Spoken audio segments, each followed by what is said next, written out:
theastrologyaddiction.com. Thank you for stopping by my channel. Today's video I'm going to continue my series on the rising signs, and we'll do Capricorn rising or Capricorn ascendant today.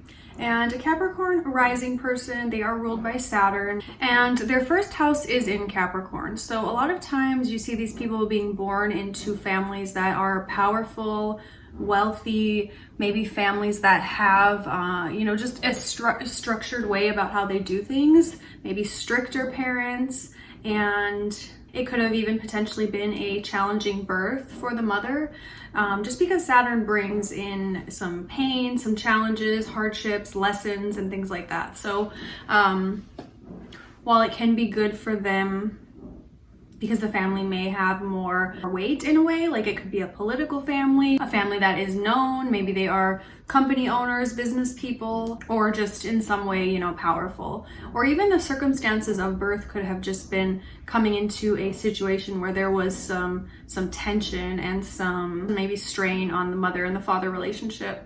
Now, the second house is Aquarius, and this shows what they have, how they earn things. It shows possessions.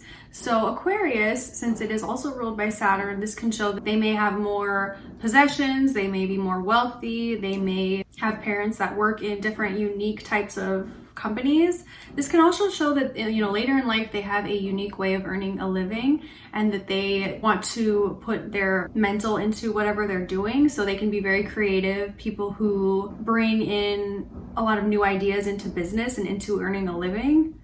This can even show on the other spectrum that maybe there was a hardship, because Saturn is a malefic. So sometimes, depending on where that Saturn is and the aspects to it, they may have had a lack of something in their childhood.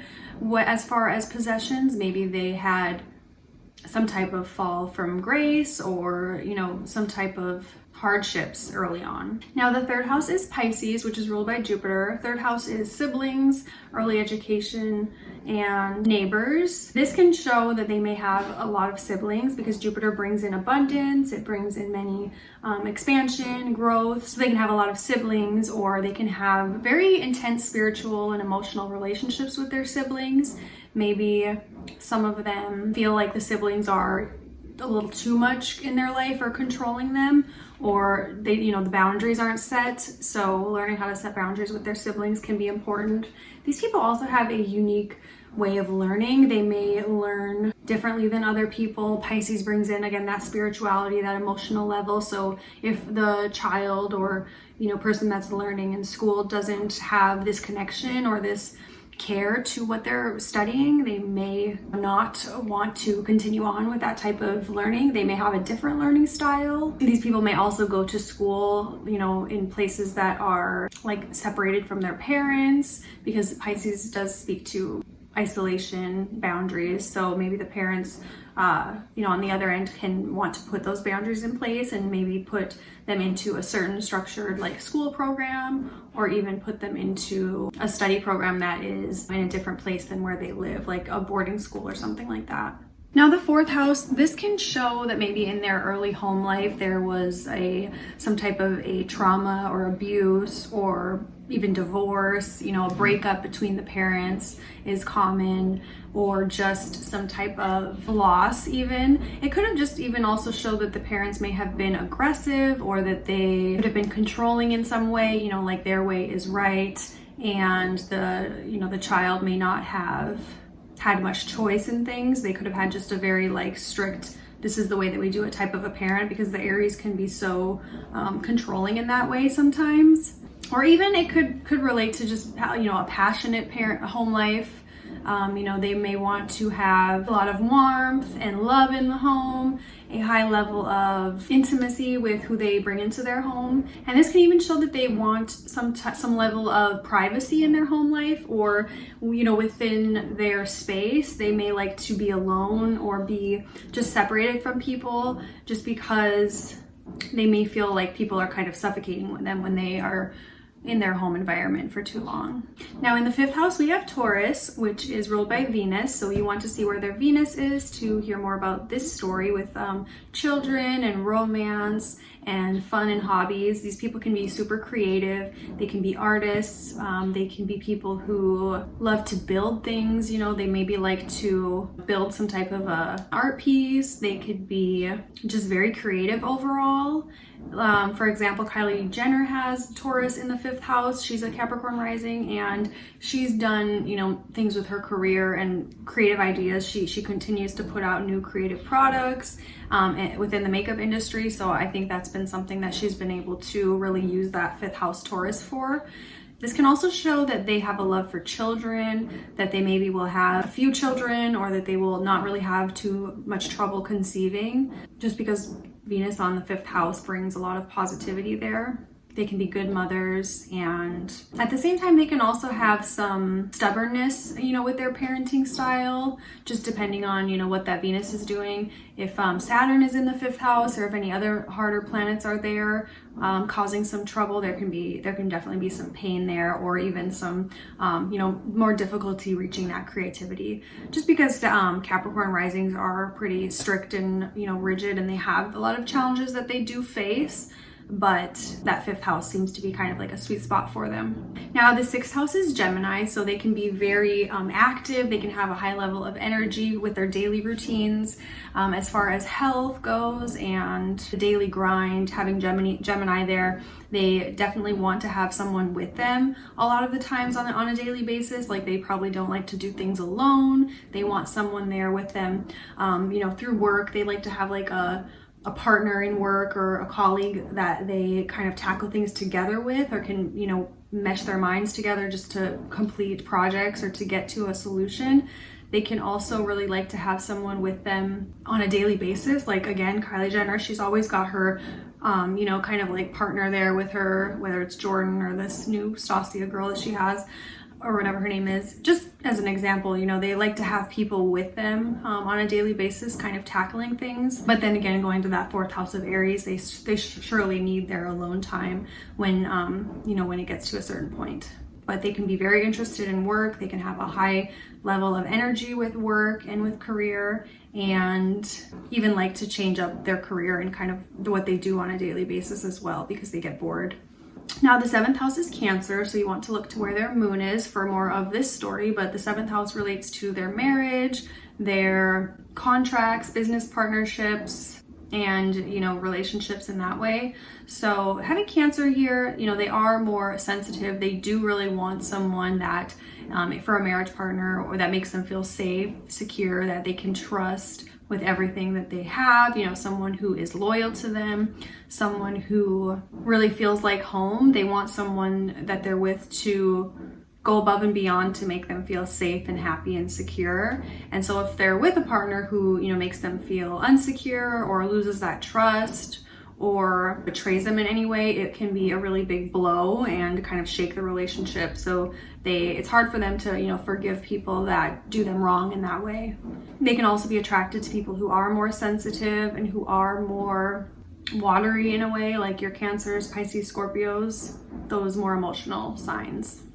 Now again, you want to see where the moon is to tell you the story about their business negotiations, contracts, and things like that, because maybe who they become business partners with, or who they can work with really well. This also shows sort of a distrust for contracts with people that they don't know. They want to do a lot of business with their family or with people that they really trust. So when it comes to starting something themselves or building something for, you know, as a business perspective, they want to do it with people that they can rely on and that they really trust. Now their 8th house is Leo, so this shows their, you know, death, taxes. It shows, it has to do with, I think, with sex as well as the 5th house.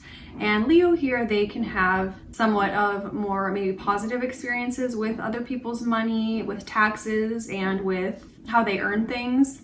Leo is ruled by the sun, which isn't necessarily bad or good, but it usually brings more light to that area, so they can have more focus there. They can even have positive things, but then sometimes, you know, it certainly can be negative for them because it is such a bright light there. You know, there may be situations that arise that are focused on death that come up for them, maybe that they have fear of, or that they have some pain regarding. So they definitely have to work through a lot of those things you know, in a positive way. And the way that they can do that is through learning just to stay positive and confident, and to laugh at the end of the day and be a little more lighthearted with things in that area. Now the 9th house is Virgo, and this has to do with travel. It has to do with higher education. Having Virgo here, these people may be a little bit cautious about traveling to far places. You know, they may really have a desire to do so because Virgo is an earth sign. You know, Virgo loves to experience things, but it can at the same time be a little bit restricted because they want to make sure that things are done properly. So they can have a really kind of critical way about how they travel and how they go about things. You know, they have to have all of their items like perfectly packed. They have to have the trip really planned and detailed. And if it goes off course from that, that can be frustrating for them. Excitement in that way isn't always easy for them. They can certainly adopt because Virgo is a mutable sign, but they may have some anxieties with traveling to faraway places because they really like to be home. But they also, as far as higher education, they can be really smart and intelligent with those types of things. They can be people who, you know, if they focus and dedicate their time, they can really study many different things. They can study healthcare, they can study well-being, you know, mental health, all of those types of things. But you know, it definitely has to be something that they want to do, because Virgos, you know, they are very particular about what they want. So they can't really be pushed to go to school or anything like that if they don't want to, or if they don't have a passion for it. So these people usually won't go off to college or university and study things unless it's something that they really want to do. Now the 10th house is Libra. So I do use whole sign houses, so you want to see where the MC lands when you're putting these signs into whole houses. But the 10th house in Libra, publicly, these people are seen as very luxurious, very beautiful, like they have their life together. They can be seen as great negotiators, great communicators, people who are good at things like interior design, anything regarding beauty, and even in business, they can be, like if it's a man, he can be someone who is a great, you know, businessman. Maybe he can blend and, you know, get into any type of social circle and do really well, like in any type of job. You know, they're just people publicly are liked, publicly have a presence that is agreeable with most of the population. Now the 11th house is Scorpio. This shows your friends and groups and your wishes and your hopes. These people have a lot of hopes and dreams that are very intimate, you know, very realistic. They don't want they may come off as people who are superficial, you know, with that Libra midheaven and the Capricorn rising, but they really do have hopes and dreams that are raw and real, and they just don't, you know, let it out to everyone. They definitely tell their really close friends, and maybe they'll even get involved in organizations and groups who have these types of focuses to work towards that, whether it's like women's rights or, you know, animal rights or something like that. They have some type of a passion for something. But they also have challenges potentially with friends, because Scorpio brings in Mars as the ruler. So wherever their Mars is, that can show you more to the story. You know, when somebody might come into their life as a friend and cause some chaos or cause some challenges. It could be a friend who maybe deceives you, lies to you, tricks you, or just, you know, backstabs you in some type of a way. So you just definitely have to be cautious of, again, who you let into your circle. And that does go back to the 7th house, that relationship pocket. They are, you know, they have their walls up when it comes to who they let in and who they're intimate with. So, you know, it's definitely all interconnected there. But those Scorpio relationships are the type of friendships that they want, those intense, really serious types of relationships that have a deep meaning, not just something that is superficial. Now the 12th house is Sagittarius. So the 12th house has to do with your hidden enemies. It is imprisonment. It is, you know, sometimes some mental problems, and you just want to see what's placed here. I think a lot of times this house, it just really activates by which planet is in there and who's ruling that house. So for Sagittarius, it's Jupiter. You want to see where Jupiter is, and that can show you that, you know, what might cause some mental, you know, challenges to come up for these people, some unconscious things. You know, for example, if it's in the second house, this can cause some anxieties or unconscious fears around maybe how they earn a living and, you know, what they have, their possessions, so they can become hoarders. If it's in the seventh house, this can go back to relationships and marriages, and they can become like unconsciously, they may have feelings bubbling up where they're like, I don't know where this is from, I don't know why this is happening, but they have to kind of go into that area to learn more about it. Sagittarius in the 12th house can even show that these people like to study and learn about mental illness, or that they like to learn about addiction. They may like to learn about like darker topics of life, more hidden things, documentaries that are about serial killers or about imprisonment, you know, all of the TV shows that are out now that are about prisons. This can just show like a sparked interest into that area. So this is your Capricorn rising. I hope you enjoyed it. Please let me know in the comments below your feedback. Please like this video, subscribe to my channel, and if you'd like to book a reading with me, my link is in the description box. Have a good day. Bye.